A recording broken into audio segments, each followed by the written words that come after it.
On a tous en tête l'image d'un grand mouvement, d'une grande idée qui est portée par une seule personne, une figure charismatique. Mais la question qui se pose toujours, c'est qu'est-ce qui se passe quand cette personne n'est plus là? Eh bien, le Coran propose une sorte de feuille de route stratégique assez fascinante sur la manière de transformer un leader en un héritage qui dure. C'est ce qu'on va explorer maintenant.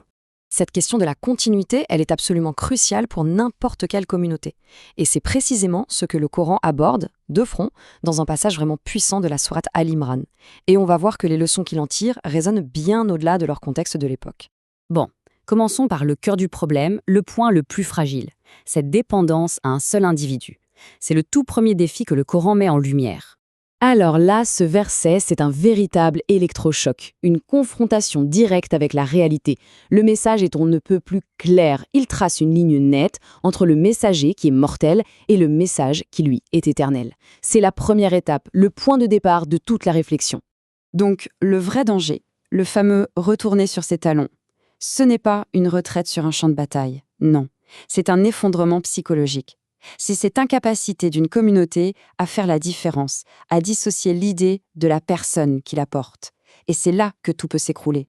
Face à ce risque d'effondrement, la solution qui est proposée, c'est un recentrage radical même. Il faut absolument déplacer l'attention de la personne vers le principe. Et ce changement, il est absolument fondamental. On parle vraiment d'un basculement complet de perspective.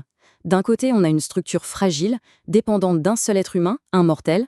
De l'autre, une fondation solide, résiliente, parce qu'elle est ancrée dans des principes éternels. C'est toute la différence entre un château de cartes et une forteresse bâtie pour durer. Et pour contrer cette peur paralysante de la perte, le texte offre une perspective vraiment puissante. La mort, ce n'est pas juste un accident chaotique, c'est une étape qui est inscrite dans un plan bien plus vaste. Ça change tout dans la manière de voir les choses. Et là, c'est fascinant, le focus se déplace complètement vers l'intérieur. Ce n'est plus seulement l'action en elle-même qui compte, mais c'est l'intention derrière. Le pourquoi on fait les choses devient en fait bien plus important que le quoi. Mais attention, un principe tout seul, ça ne suffit pas.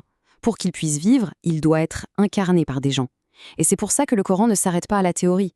Il va plus loin et propose un modèle très concret de caractère résilient. Ce modèle, il a un nom, c'est le Rabbani. Alors, qu'est-ce que c'est un Rabbani? Ce n'est pas juste un érudit qui reste dans sa tour d'ivoire. Non, pas du tout. C'est bien plus que ça. C'est une sorte de savant activiste, quelqu'un dont la connaissance n'est pas passive, mais se transforme en action, en force, en une résistance inébranlable. Et cette résilience, elle est décortiquée en 3 étapes clés. Et il faut vraiment remarquer la progression. Tout commence à l'intérieur, dans l'esprit, dans le cœur. C'est seulement après que ça se manifeste à l'extérieur, dans le monde physique. Mais alors, comment est-ce qu'ils cultivent cette force intérieure? Eh bien, le Coran nous donne un accès direct à leur dialogue intime, à leur prière. Et c'est une véritable leçon de conscience de soi. La séquence ici, elle est absolument cruciale. On commence par l'autocritique. Ils reconnaissent leurs propres failles avant de demander une aide extérieure. C'est ce lien direct entre l'introspection et la stabilité qui est si puissant. C'est une reconnaissance que la force extérieure dépend de la solidité intérieure. On arrive maintenant au moteur psychologique, à la dynamique centrale qui sous-tend en fait toute cette stratégie de résilience. Là, l'avertissement est sans équivoque. Il nous dit qu'abandonner ces principes, ce n'est jamais une forme de progrès. Au contraire, c'est une régression, c'est un retour en arrière, un retour volontaire vers un état de perte. Alors, face à ces sables mouvants que sont les dépendances humaines, le texte propose un seul et unique point d'ancrage solide, Dieu, appelé ici le Mevla, c'est-à-dire le protecteur ultime, et surtout infaillible. Et ce choix, le choix de ce point d'ancrage unique, a une conséquence psychologique énorme, une conséquence qui touche à la source même de nos peurs et de notre courage. La psychologie derrière tout ça est très claire, un esprit qui est divisé, qui est tiré dans plein de directions différentes par des loyautés contradictoires, c'est un esprit qui est rempli de peur, c'est inévitable. À l'inverse, le courage, le vrai, naît d'une vision du monde qui est unifiée, cohérente et stable.